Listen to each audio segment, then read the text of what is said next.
أعوذ بالله من الشيطان الرجيم. بسم الله الرحمن الرحيم. ولقد يسرنا القرآن للذكر فهل من مدكر. صدق الله العظيم. Assalamualaikum warahmatullahi wabarakatuh. Alhamdulillahirrabbilalamin. Asyhadu an la ilaha illallah wa asyhadu anna muhammadan abduhu wa rasuluh. Allahumma salli ala Muhammad wa ala ali Muhammad. Bagaimana kabarnya sahabat-sahabat Quran semua? Ya, semoga kita selalu diberikan keberkahan oleh Allah. Dan mudah-mudahan dengan Al-Quran ini kita semakin berkah hidupnya, kita semakin berkah rezekinya, dan kita semakin berkah umurnya. Amin ya rabbal alamin.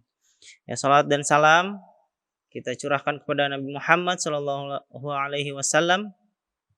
Ya, karena jasa beliaulah kita mengetahui apa itu isi Al-Quran. Karena jasa beliaulah kita bisa mempelajari Al-Quran dengan baik. Dan beliaulah sebaik-baik teladan. Alhamdulillah, sahabat-sahabat Quran semua, kita akan membedah bagaimana tips-tips menghafal Quran yang baik dan benar. Untuk hal dalam menghafal Quran, ada 2 poin utama yang perlu kita tahu. Yang pertama, itu adalah menumbuhkan motivasi, tekad, dan niat yang kuat untuk menghafal Quran. Setelah ditumbuhkan, maka yang kedua adalah caranya yang benar. Ya, teknik yang benar. Nah, setelah 2 ini kita sudah fahami, insya Allah menghafal Quran jadi lebih mudah dan lebih cepat. Ya, maka kita akan bedah dulu. Dari pertama adalah motivasi menghafal Quran. Allah sudah menyebutkan dalam Quran di surah Al-Qamar ada di 4 ayat, ayat 17, ayat 22, ayat 32 dan ayat 40. Ya, Allah sudah sebutkan walaqad yassarnal Qur'ana lidzikri fahal mim muddakir. Quran itu sangat mudah dihafal, ya, sangat mudah dipelajari bagi orang yang mau belajar. Sudah ditumbuhkan motivasi-motivasinya, hadis-hadisnya dibedah, Qurannya dibedah. Kita bedah lagi tentang kesabaran, ya, karena Al-Quran itu butuh kesabaran, ya. Kita menghafal Quran butuh kesabaran dan kita perlu motivasi-motivasi itu. Kemudian setelah motivasi sudah ditumbuhkan, maka kita masuk ke teknis dalam menghafal Quran.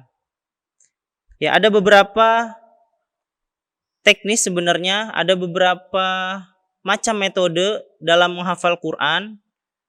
Terutama di zaman sekarang ini, banyak sekali metode-metode dalam menghafal Quran. Namun kali ini saya akan menjelaskan dengan metode tikror, ya. Mengapa saya sebut metode tikror? Ini sudah ada, karena sudah ada juga mushafnya, ya. Quran tikror. Sebenarnya ini bisa disebut metode klasik gitu, ya. Karena memang Quran itu pasti menggunakan metode ini. Tuh, menggunakan metode tikror. Ya, maksudnya apa? Maksudnya adalah metode pengulangan. Ya, kita pahami dulu dengan Qurannya, mushafnya. Ini sebenarnya sudah ada Quran tikror. Ya, Quran tikror. Ya, tampilannya seperti ini. Kalaupun tidak punya Quran tikror, maka kita akan menggunakan metodenya. Metode tikror atau metode pengulangan. Di sini ada tabel-tabelnya untuk mengulangi hafalan yang sudah dihafal. Ya. Kemudian setelah kita sudah punya mushafnya, usahakan mushaf standar kalaupun tidak punya mushaf tikror. Quran standar itu yang biasanya 604 halaman. Ya, yang satu juz itu biasanya ada 20 halaman atau 10 lembar. Nah, ini kenapa harus kita seragamkan supaya bisa lebih mudah membagi-bagi waktu menghafalnya, membagi-bagi waktu murojaahnya, seperti itu ya. Ya, untuk yang pertama tekniknya dalam menghafal metode tikror adalah kita baca berulang-ulang. Ya. Kita baca berulang-ulang, usahakan bagi yang memang baru mulai menghafal, usahakan sedikit-sedikit terlebih dahulu. Misal satu ayat, ya satu ayat terus diulang-ulang, kemudian setelah hafal baru ditambah lagi. Ya misal di surah Al-Waqi'ah kita ulang-ulang idza waqa'atil waqi'ah, terus diulang sampai sekiranya hafal kurang lebih minimal 20 kali pengulangan, atau bisa langsung setengah halaman atau bisa langsung satu halaman. Terus kita ulang. Nah, makanya di sini pentingnya ditumbuhkan dulu motivasi dalam menghafal Quran supaya kita betah berlama-lama dengan Al-Quran. Ya, setelah diulang, maka bagaimana untuk ngelancarin hafalannya? Ya, setelah diulang-ulang, maka hal kedua yang harus diperhatikan adalah mempunyai partner atau guru ya.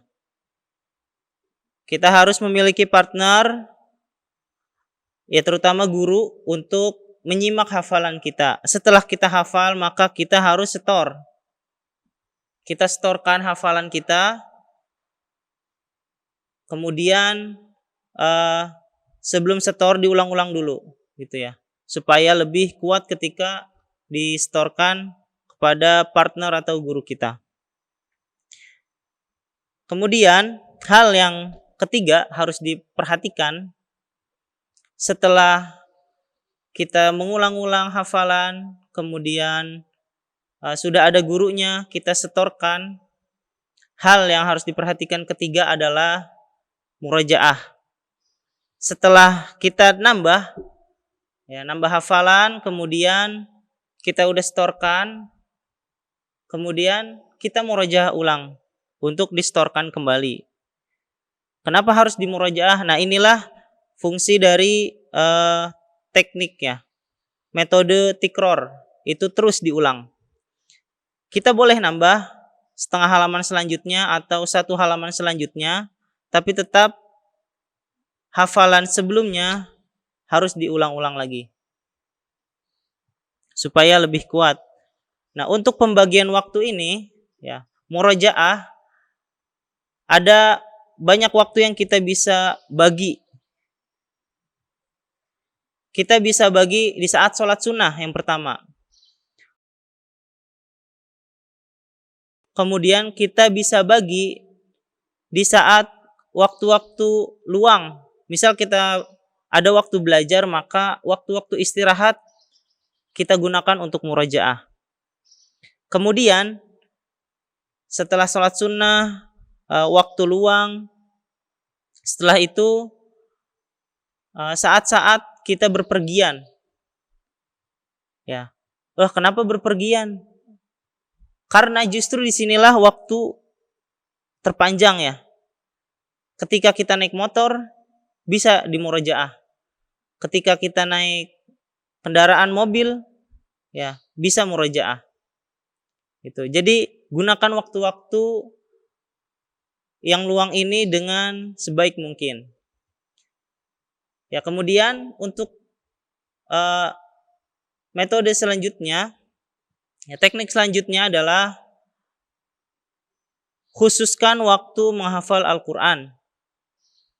Ya, khususkan waktu menghafal Al-Quran. Jangan waktu luang. Ya.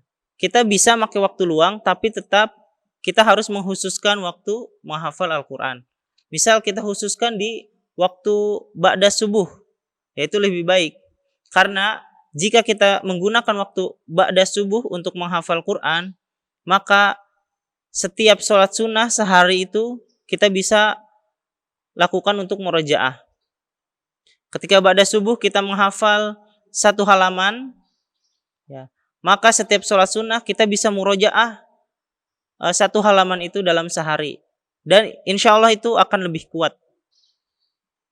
Ya, jadi ketika misal ba'da subuh 1 halaman, nanti ada di waktu sholat duha. Sholat duha misal 4 rakaat. Ya, 2 rakaat bisa dibagi setengah-setengah.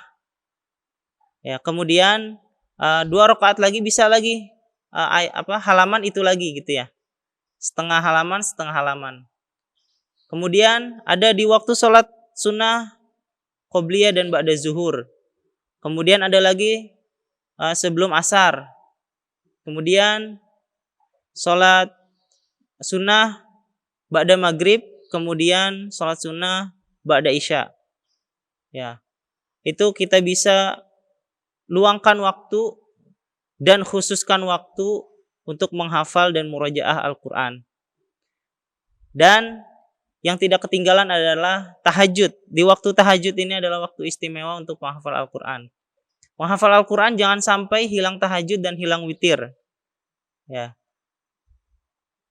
Kita sebelum tidur, jika memang khawatir tidak keburu, ya, khawatir keburunya sholat tahajudnya aja, maka sebelum tidur kita usahakan sholat witir. Atau sholat sunnah yang lain bisa. Sholat hajat, sholat taubat. Itu bisa kita lakukan untuk murojaah Al-Quran. Nah, di tahajud waktu spesial bagi penghafal Al-Quran untuk murojaah. Dan ini jangan sampai ketinggalan. Usahakan semaksimal mungkin untuk murojaah Al-Quran di waktu tahajud. Dan yang terakhir adalah tinggalkan maksiat. Sebisa mungkin untuk meninggalkan maksiat. Ya. Setelah semua proses sudah dilaksanakan, ya, terus diulang-ulang Al-Quran ini, maka sebisa mungkin, semaksimal mungkin tinggalkan juga maksiat. Karena sangat berpengaruh bagi hafalan kita. Penghafal Al-Quran sangat terjaga dan Allah jaga, maka ketika sedikit saja bermaksiat, sedikit saja melakukan dosa, maka itu sangat berpengaruh bagi hafalan. Alhamdulillah seperti itu. Jadi silahkan menikmati hafalan-hafalan yang sudah dihafal, nikmati bacaan-bacaan Al-Quran, dan nikmati keseharian dengan Al-Quran. Semoga hidup kita berkah dengan Al-Quran dan penuh kesabaran.